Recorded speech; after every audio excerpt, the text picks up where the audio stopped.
ఒక రిచ్ పర్సన్కి ఒక పూర్ పర్సన్కి ఒకటే తేడా ఉంటుంది. మనీ అనుకుంటున్నారా? మనీ కాదు, మైండ్ సెట్. అండ్ ఈ 3 బుక్స్ నేర్చుకోండి, మైండ్ సెట్ కంప్లీట్లీ షిఫ్ట్ అవుతుంది. మన జెన్జీ జనరేషన్ 10K అర్న్ చేస్తుంది, ఇంకా ఐఫోన్ కొనేస్తుంది. Robert Kiyosaki rich dad poor డాడ్స్లో మన పేరెంట్స్లా ఉండమంటుంది. ఎట్లా అంటే అసెట్ని బిల్డ్ చేసుకోవడం, లయబిలిటీస్ని కాదు. ఎట్లా అంటే పేరెంట్స్ వల్లనే మనం మెటీరియలిస్టిక్ థింగ్స్ని ఎక్స్పీరియన్స్ చేస్తున్నాం. మనం ఈరోజు ఇలా ఉన్నామంటే అది పేరెంట్స్ వల్లనే కదా. అండ్ సెకండ్ది థింక్ అండ్ గ్రో రిచ్. ఈ బుక్లో ఏం నచ్చుంటుందంటే ఒక బర్నింగ్ డిజైర్ ఉండాలి ఎవరికైనా, ఎందుకైనా.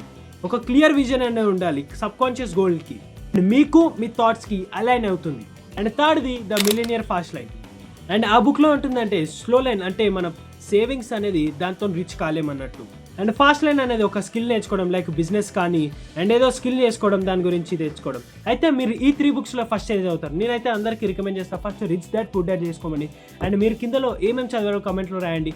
అండ్ వేరే వాళ్ళు కూడా చూసి ఇన్స్పైర్ అవుతారు. మీకు ఈ వీడియో ద్వారా ఏదో హోప్ వచ్చిందని అనుకుంటున్నాను. థ్యాంక్ యూ ఫర్ వాచింగ్ ఇప్పటిదాకా చూసినందుకు.